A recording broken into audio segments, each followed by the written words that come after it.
any information. You'd probably have to take the mural back to its You original and redo the you would have to finding of the wall. right, in order for it to last, and that's one of the things that we were getting ready to talk about. When Sarah came and rescued us, in order to redo this, it would have to go all the way back. You would have to scrape up all the existing. So when you do it in sections, so you retain the relationship or something? Well, actually, you could actually totally redo it, you know, from the photographs and from some of the documentation I have on it. I even have some of the original drawings still. I have the original cartoons. I don't know where they're at. I think they're in my storage locker in Chicago. I was digging for them. I couldn't find them, but I know I still have the original cartoons as well. So everything is still there. So to be able to redo it. What was the estimate? So if anybody wanted cost? to do, What was your estimate of cost in the 80s? In the 80s,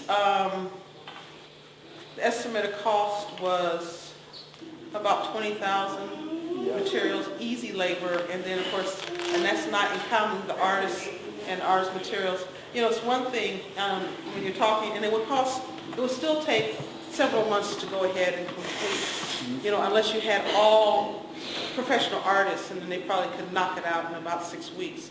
But then you have to pay professional artist prices too. Yes. So when you're looking at it, we're probably now close to about $50,000 to be able to do it and do it right, and that's still on the cheap end. So those are the things you really have to look at when you're talking about redoing a mural or redoing something like that. That's the reason I said, you know, that it's very much like within a certain time frame, a place, etc. That you know. That for the mural itself. Well, a number of the people, including your own relatives, have moved out or passed on. So that's correct. It's a different territory that you're working It's a whole different territory to work with. I was telling the students that the neighborhood itself, the community neighborhood itself has changed drastically from when I grew up. It has changed drastically from when I completed the mural. My grandfather used to live on the west side of the parking lot. Okay, next to him, when I did the mural, was the park. Okay, when I grew up, next to him, when I was in grade school, next to him was my uncle, my mother's brother. They lived next door to him in his grandmother's house, okay, who was my great-grandmother. So you see the big changes. There's been a lot of changes here. When I grew up, in my grade school, Bethel, this wasn't Bethel, this is the new Bethel. The old Bethel was on the corner, and it was a church that was built in the 1880s. Okay, so this is a long history, and the things have changed and moved out.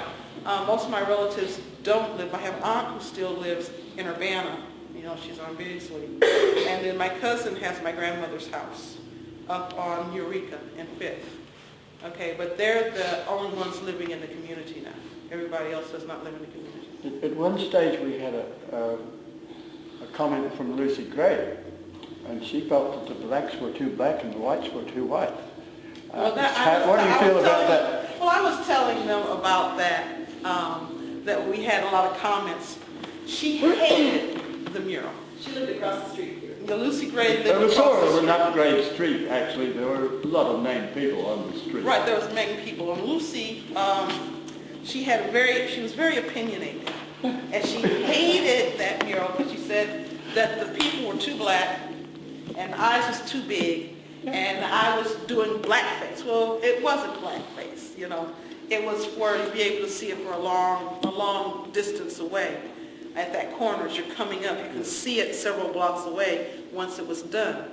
So, you know, those are some of the things I was looking at, but she could not stand. We constantly had this thing back and forth between me and her, because she'd come out there and she'd just be arguing with me, I'd be painting, and she'd be arguing, and then, you know, we just go back, see each other on Sunday, you know, because Lucy went to Bethel as well, and then start all over again, you know. So these are some of the things. On the other hand, there were a whole bunch of people who drove down that street who were from the community, and they were really pleased. They were very pleased. And they would come by, people would come by and just walk by, drive by. I'd be, you know, we'd be painting and they'd stop to want to talk, some folks would ask, do you need any help? They'd come bring you this or come bring you that and stuff. So there was a lot of feeling for the mural at the time. Is there any other questions? Yeah. Well, we were talking on the radio today about young people and getting them involved in projects, and I was wondering if, the team of people that you had working with you on the mural, then did they stay in touch with you? Was there any way in which their involvement seemed to have led them on to other projects? Well, that's kind of hard to say because, like I said, the majority of them really didn't have any painting background, and it was a summer job. But, so of course they didn't go on into arts, or most of them didn't go into arts and stuff like that. But it stayed with them. They worked on it. They helped with it.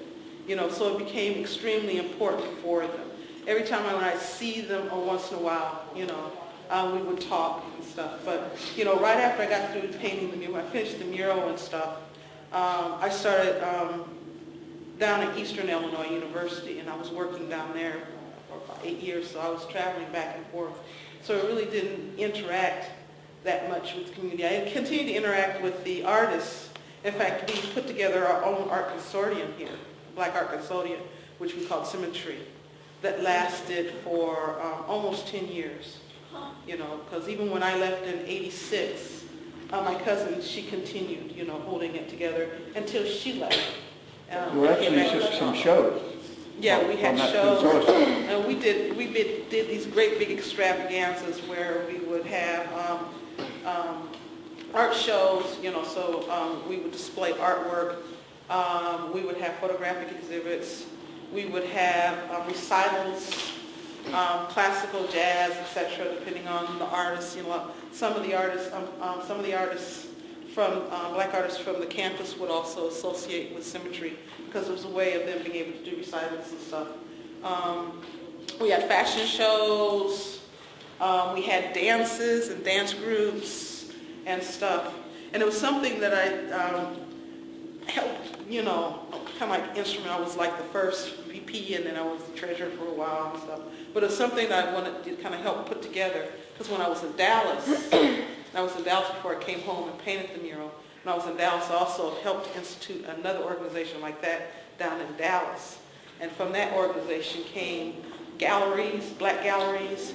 The Dallas Black Dance Troupe, which is well known today, came out of that. Dallas Black Literary Group and stuff came out of that. So I was trying to reinstitute that or reinvent that here in Champaign. And, it lasted for a while. Well, 10 years is impressive. 10 years is impressive, yeah. And we didn't just exhibit here in Champaign. We exhibited in Danville, Springfield, Decatur, down to Charleston. We took, the exhibits and extravaganzas. A bunch of the participants were members of the Boys and Girls Club. And then they got to do murals on the inside of the gymnasium. Well, some of those, some of the kids that helped on the mural, they did. That some of them were participants of the Boys and Girls that continued. But the majority of them were teenagers, and they were in high school. Most of them were juniors and seniors.